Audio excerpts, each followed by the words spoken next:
Hello, Rose, and today we're going to be talking about a piece called "Is Putin a Thomas More Who Caved?" On the 9th of March, Mr. Alexander Dugin released a piece called Special Operation Z, and it was translated, he did a great YouTube video on it, by James Cortides, which I suggest. He had a interview with Trey over at Telos Bound that you can find. And I'm not an expert at all at Mr. Alexander Dugin. I'm familiar with his work at Michael Millerman's. He also on Techno Social, the Stoa. He's had a few conversations, and I've listened to him. And what caught my attention is, hearing about this piece, Special Operation Z. Dugin will mention spirit a lot, the spiritual theology. He talks about the need to think about angels, and he seems to, in that Techno-Social interview, be very interested in talking more about angels than even God, because God becomes a concept we're too familiar with. It can mean, the God of the philosophers, it can be deist, it can be very empty, but there's something about angels that are very vivid, that demand a lot of us. And so talking about angels can really orient us toward a new kind of being, and Dugin is also well-read in Heidegger. He's very concerned about how technology is capturing us, not because technology is inherently bad, but because technology can do our thinking for us without us even realizing it. So I would say if there was a word I was to use to capture Dugin's concerns, it's with neoliberalism. Dugin believes that the West has fallen into decadence. It's fallen into neoliberalism, capitalism. Everything can be priced. Everything can be sold. Nothing is sacred. Religion is in decline. Everyone is an individual. There is no communities. All of these things have fallen apart. And Dugin seems to view Russia as needing to stand against neoliberalism. Now, someone like Dietrich McCloskey defends neoliberalism as a term, and I can't say that I would always use this language, but it seems to be useful here in trying to understand Alexander Dugin's thought. Now, a reason also I got interested in this is because I heard over at Rebel Wisdom the idea that Putin is having all of his military higher-ups read Nikolai Berdyaev. I always liked The Meaning of the Creative Act, The Destiny of Man. He has a good book on Dostoevsky, Spirit and Reality, I recall. Mr. Berdyaev is a thinker who I also associate with critiques of rationality, critiques of modernity, and that's hurting religion. And something that's very important to understand about the Russians is many Russians think the line between philosophy and theology in Russia is very thin. You'll have a Russian philosopher suddenly switch into talking about theological matters without even batting an eye. It would seem in Russian thinking, Bulgakov, Berdyaev, in the writings of Dostoevsky, you see this very fluid movement between theology and philosophy, as if they cannot be separated. And I guess I associate obviously everyone knows about what's going on in Ukraine, and it's certainly a violation of, I think it's the 1994 agreement where the Soviet Union, Russia, the Budapest Agreement, I think it is, where Russia agreed not to go into Ukraine. That's a big problem. So Russia is in the wrong here. There are presentations on the geopolitical situation. What you're listening to here will not get into geopolitics. I see that the John Dr. Merschenheimer lecture from, I guess, in 2013 is quite an old lecture, is making the rounds. He also, I think, he recently had a discussion at the beginning of March that I suggest. I also would advise the Vladimir Punzer. I think it was 2018. He spoke at Yale. Neither of these presentations are trying to defend Russia. It's trying to understand Russia. I think it's very unfortunate that we exist in a world that conflates understanding with agreeing. Democracy is basically doomed if understanding and agreeing are similes, or understanding and forgiving, because you couldn't try to understand people you disagree with without seeing yourself as agreeing with them, and then we're in huge trouble. Both of these presentations, I think, do a good job on trying to understand Russia's actions in terms of geopolitical terms. And again, I'm no expert on the subject, but I think it's important. I think also both presentations have a bit of air of irony, tragedy, trade-offs of competing goods, misunderstandings, all of these things that from my studies of geopolitics, which in no sense is masterful, but from my sense of it, tragedy, irony, paradox, misunderstanding, these things seem to define define geopolitics, and both of these presentations seem to err on that side. So I am partial to them, even if they are ultimately wrong, but I will let other people decide that. Here, I'm mostly trying to just understand what is happening with Russia philosophically, with the philosophical background, what is lurking in the thinking of say Vladimir Putin, and the fact that Berdyaev is essential to him. And I also understand that Mr. Dugin is essential to Putin's thinking. Then trying to examine Dugin and Berdyaev would perhaps be useful to understand what Russia is doing over in Ukraine.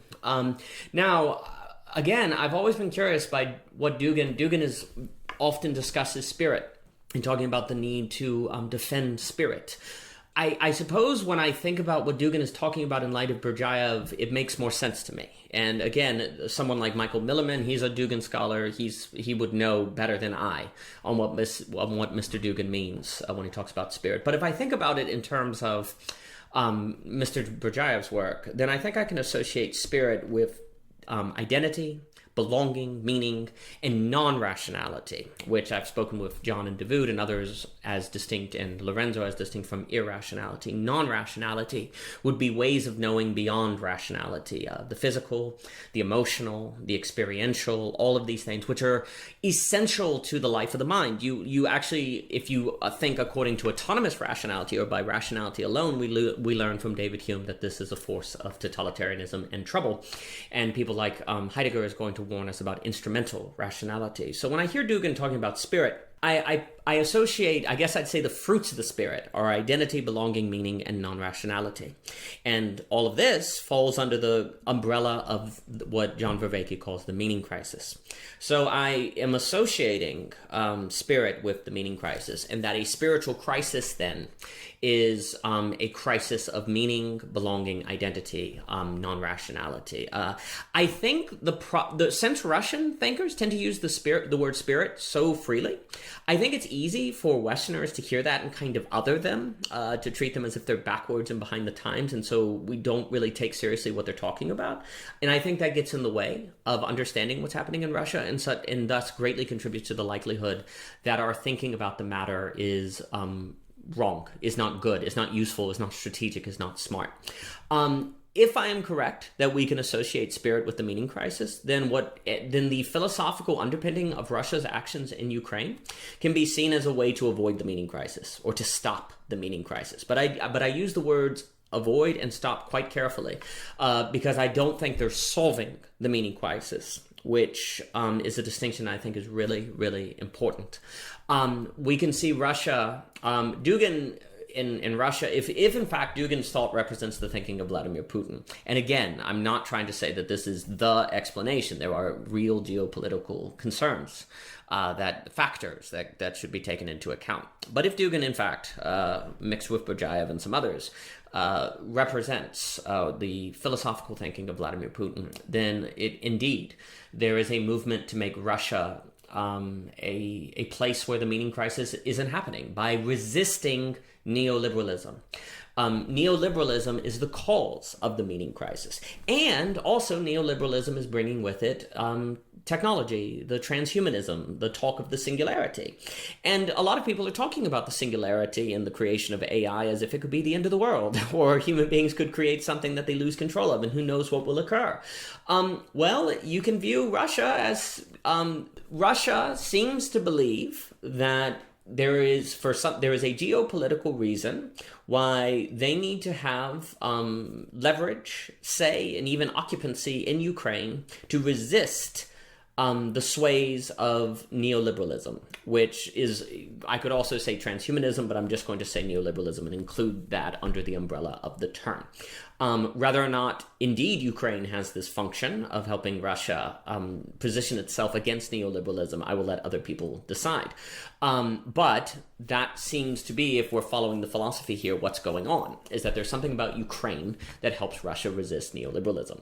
Now, following Dugin, the entire global order is neoliberal. It has been made in the likeness and image of American thinking. And so Russia is positioning itself against the global order because the global order creates the meaning crisis.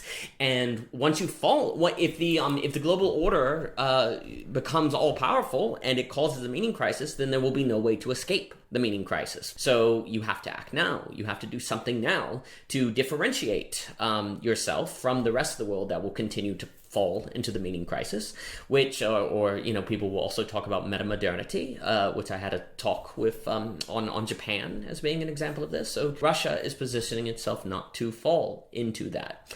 But I really want to be critical. I want to be very clear. Russia is, if this is indeed what's going on, then Russia is avoiding the meaning crisis. They are not solving it. They are not solving it. In the meaning crisis as a sign of hope, which was a piece that was released a few weeks ago, it was argued that we do have solutions to the meaning crisis.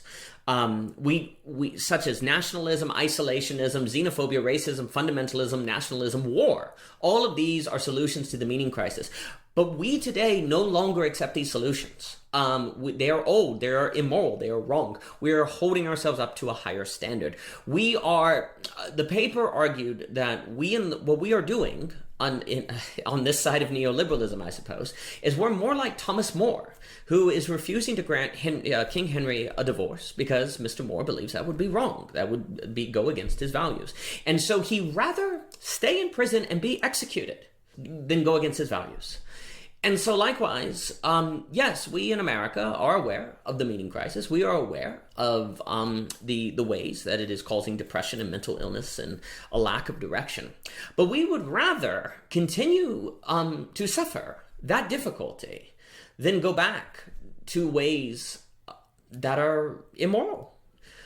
Invasion, nationalism, xenophobia, all these things, we're not going to do it. And what Russia is doing is, even if we agree with their analysis of the meaning crisis and the dangers of the meaning crisis and even the causes of it, which Dugin describes, and even if we agree that technology is perhaps capturing us, to reference Deleuze, in very problematic ways, if we give in to that pressure and go back to old ways of doing things, we're not rising up to the occasion of the meaning crisis. What we are is we are Thomas More, who is giving up, who is granting King Henry his divorce. We are betraying our values. And that's what's happening in Russia.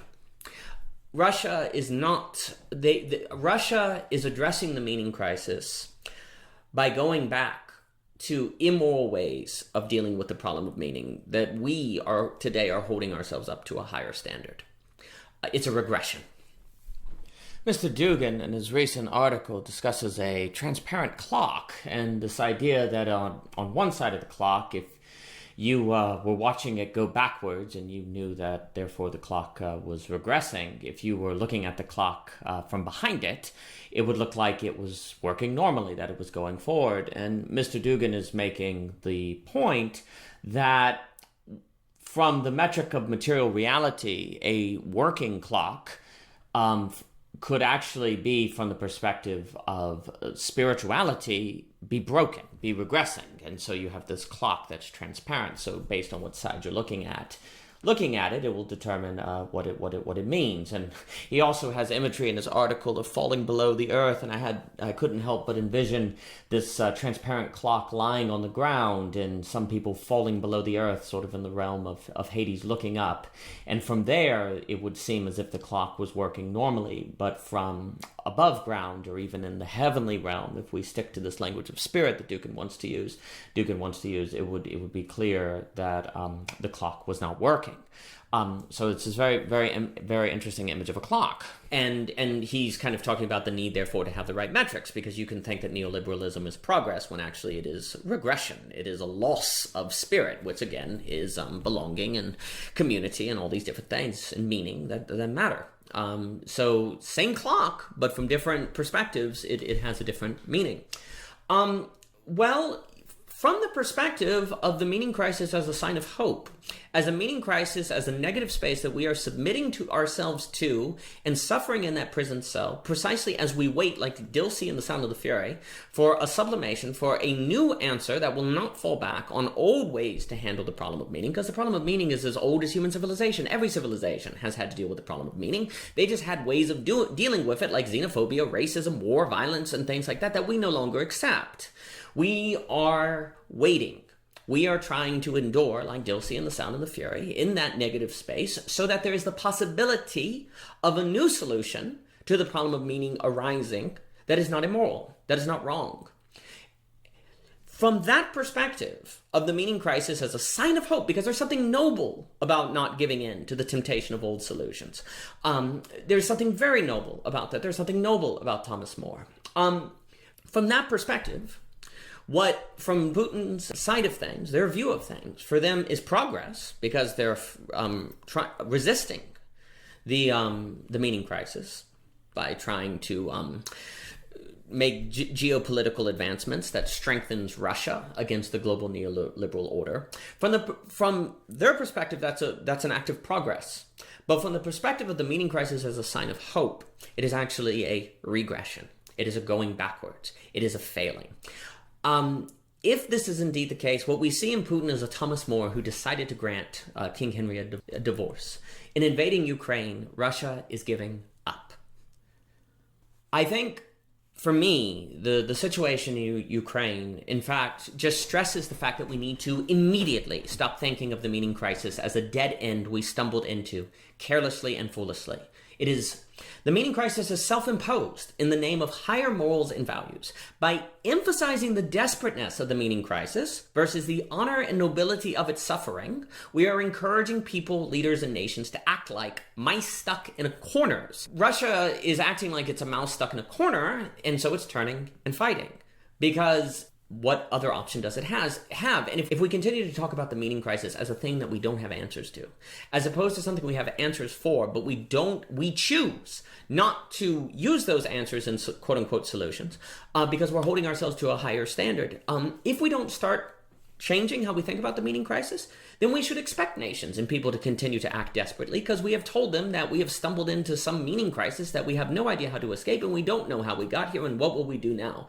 Well, under that way of thinking about it, people will get desperate and people will do desperate things. We need to think of the meaning crisis as a sign of hope. Ideas have consequences, as do metaphors, and bad metaphors lead to bad outcomes. The meaning crisis is a sign of hope. We are Dilsey, we are enduring, we are like a Thomas More that is holding ourselves to higher standards. And for us to avoid the meaning crisis by going back old ways of doing things is not to rise to the occasion of the meaning crisis. In fact, it is to fail. It is to give up.